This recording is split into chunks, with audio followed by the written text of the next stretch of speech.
Good morning and welcome to Newsfirst Prime Time Sunrise. These are 25th of February 2014. A very good Tuesday morning to you. This is Prime Time Sunrise, come to live on MTV Sports. I'm Shahan Jurangpati. Let's start off with a look at this morning's headlines. UN High Commissioner for Human Rights says that an international inquiry should be established to further investigate the alleged war crimes committed by both sides during the civil war. 4 suspects in connection to the murder of a businessman in Nogegoda and several other heists arrested. Senate Council of the University of Peradeniya decides to reduce the GPA required by students of the Faculty of Allied Health Sciences for 4th year academic work. Russian opposition leader Alexei Navalny and more than 70 others detained during a protest.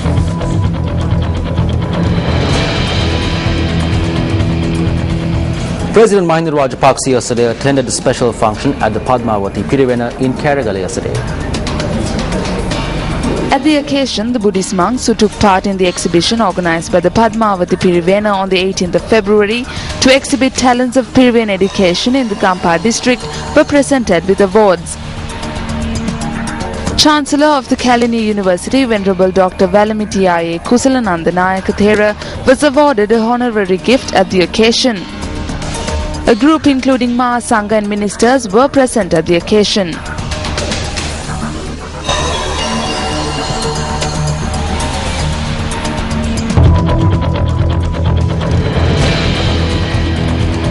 Well, making headlines this morning, United Nations Human Rights Chief Navi Pillay has called for an international inquiry into war crimes committed by both sides during Sri Lanka's civil war. Now, she points out that the government of Sri Lanka had failed to do its own credible investigation. Meanwhile, issuing a statement, Permanent Mission of Sri Lanka to the UN in Geneva says that it rejects the call by UN High Commission to establish an international inquiry. According to Reuters, in a much-anticipated report ahead of a UN Human Rights Council debate next month that could order action on the issue, Navi Pillay recommended an independent international inquiry mechanism. Reuters goes on to say that the United States plans to propose a resolution against Sri Lanka at the meeting and Pillay's report on her visit to Sri Lanka. In her report, Navi Pillay has said that there had been little progress in establishing accountability for war crimes, including the January 2006 killing of 5 students on a beach and the execution of 17 aid workers later that August. Navi also stresses that there is also concern that legal proceedings not being taken against any little suspects, LTTE suspects rather, for alleged war crimes or other human rights abuses. Meanwhile, Permanent Mission of Sri Lanka to the UN in Geneva rejects that call to establish an international inquiry mechanism to further investigate the alleged violations of human rights violations. Issuing a statement, the Permanent Mission reiterates its categorical rejection of the recommendations contained in the High Commissioner's report, which reflects bias and is tantamount to an unwanted interference in the internal affair of a sovereign state.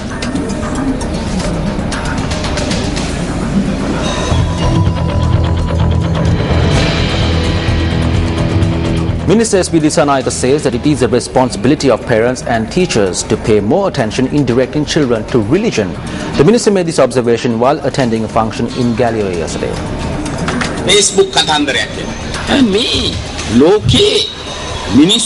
Now there is the story of Facebook. This is an invention of the new world that can be used for development purposes. Our children see the world with the tiny mobile they have in their hands. When our children go to the school's computer, they watch the worst things in the world after deceiving the teacher. It is the responsibility of parents to direct their children to religion and instill good values in them. It is the responsibility of teachers to be behind the children at all times with vigilance.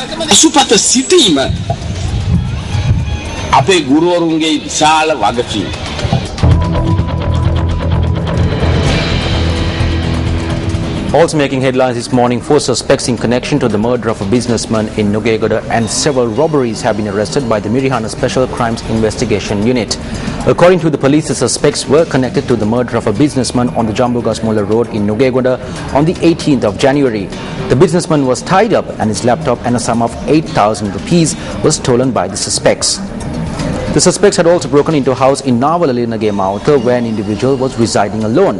The suspects had tied up the resident and stolen items worth nearly 600,000 rupees. However, the items which were stolen were retrieved by the police subsequent to the suspects' arrest, who are residents of the Morotua, Angulana and Borlaskamo areas.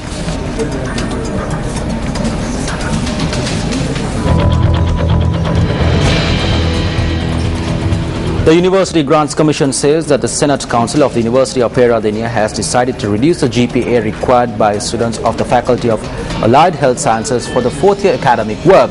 Chairperson of the University Grants Commission, Shanika Hirumburegama, says that the GPA that a third-year student must obtain to go for fourth-year studies has been reduced to 2.8.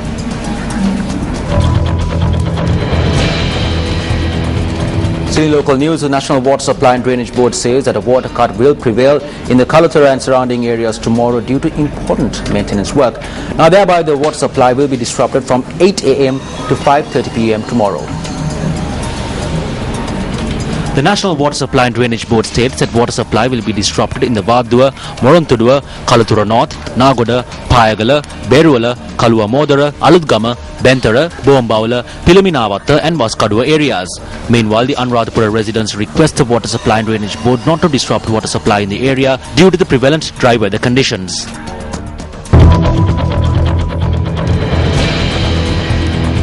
Meanwhile, another 2 human skulls were discovered from the mass grave in the Tirukedishwaram area in Mana yesterday.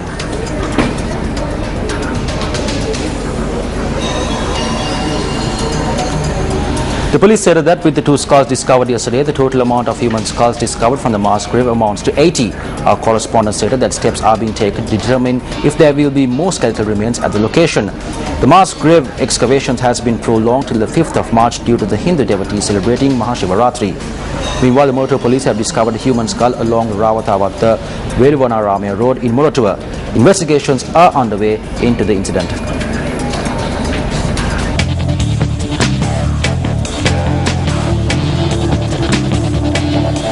Starting off sports with cricket news, Sri Lankan skipper Angelo Matthews says that his side is all geared up for the Asia Cup, which is scheduled to commence today.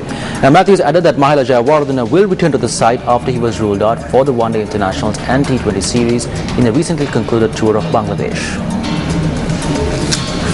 5 teams will battle it out in the 12th edition of the tournament, played in Bangladesh this time around. Sri Lanka has won the tournament 4 times, while India emerged victorious on 5 occasions. The Lankans will take on Pakistan in the first match of the tournament, scheduled to be played at the Fatullah Shahab Osman Stadium in Dhaka today. Lahiruddin Manna has been brought into the side for veteran TM Dilshan following his injury on the thumb of his right hand during the tour of Bangladesh. Also ruled out of the Asia Cup due to injury is Nuwan Kulasekara as he returned to the island, paving the way for Dhammika Prasad. Youngster Chaturanga De Silva makes his way into the side as a replacement for injured Rangan Herath. Afghanistan will also compete in the tournament this time around.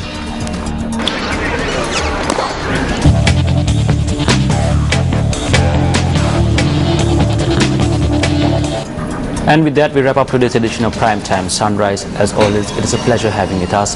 For the Newsfirst team, I'm Shayan Jurangpati. Hotline 0114-896-896. www.newsfirst.lk. Feedback at newsfirst.lk.